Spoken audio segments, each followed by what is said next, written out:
Dalam pelaksanaan tangkap tangan itu, ternyata tim menemukan, mengetahui adanya anggota TNI, dan kami paham bahwa tim penyelidik kami mungkin ada kehilafan, ada kelupaan bahwasanya manakala ada melibatkan TNI harus diserahkan kepada TNI.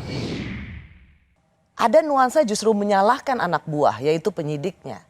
Memang kalau dalam hal ini memang penyidik yang harus bertanggung jawab. Mereka kilaf, begitu nangkep, lupa ternyata tentara aktif.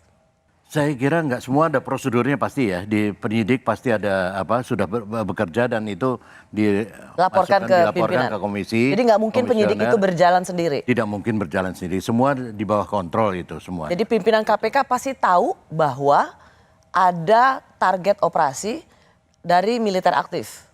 Ya, saya kira karena itu kenapa kemudian direktur penyidiknya si Pak Asep itu kemudian menyatakan mundur kan, walaupun dia kembali lagi atau apa nggak tahu lah. Saya kira akibat itu karena kemudian seperti dikorbankan kan untuk itu. Itu koordinasi dengan KPK, ikut berkoordinasi juga dengan pimpinan KPK? Ikut, Pak. Jadi dalam koordinasi antara KPK, itu termasuk pimpinan KPK dan Puspom juga tahu. Artinya pimpinan KPK tahu bahwa akan ada status tersangka bagi militer aktif. Tidak mungkin kemudian penyidik yang dianggap hilaf. Kalau yang pada saat gelar perkara, kami belum ikut. Hanya tim kami yang ke sana. Ini saya mau clear, berarti pimpinan KPK tahu dong ya, ada target operasi tangkap tangan yang melibatkan anggota TNI. Mana ada OTT pimpinan KPK tidak tahu? Dari zaman KPK lahir juga tahu lah pasti. Pasti ada laporan. Jadi kalau dibilang penyidik yang hilaf? Ya, tapi saya kira ya itu cara mengkambing hitamkan aja menurut saya. TNI tidak bisa terima kalau kemudian mereka bukan yang menangani atau mentersangkakan anggota militer aktif.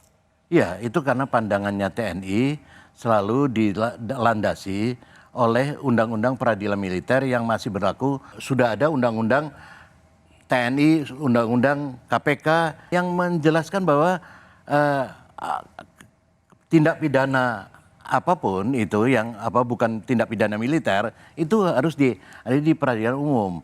Perbedaan ini susah kemudian ditemukan, makanya kita kembalikan ke konstitusinya bahwa ini merupakan ini adalah kesamaan di depan hukum. Itu berlaku untuk semua. Ya kalau TNI merasa bahwa dia bisa punya aturan sendiri, punya ini, nanti merasa punya negara sendiri. Prajurit yang melanggar tindak pidana umum di peradilan umum, kalau melanggar tindak pidana militer diadili di peradilan militer. Diberlakukan jika sudah ada undang-undang peradilan militer yang baru. Problemnya adalah belum ada undang-undang militer yang baru. Sehingga undang-undang peradilan militer yang ada yang 31 itulah yang digunakan. Keberatan TNI ini karena yang ditangkap atau ditersangkakan Jenderal Bintang 3 sebenarnya kan udah mau pensiun. 1 hari sudah skepnya keluar ada sertijab, nggak apa-apa tuh TNI. Siapapun itu, selama masih aktif, siapapun itu, sipil tidak boleh menangani. Siap.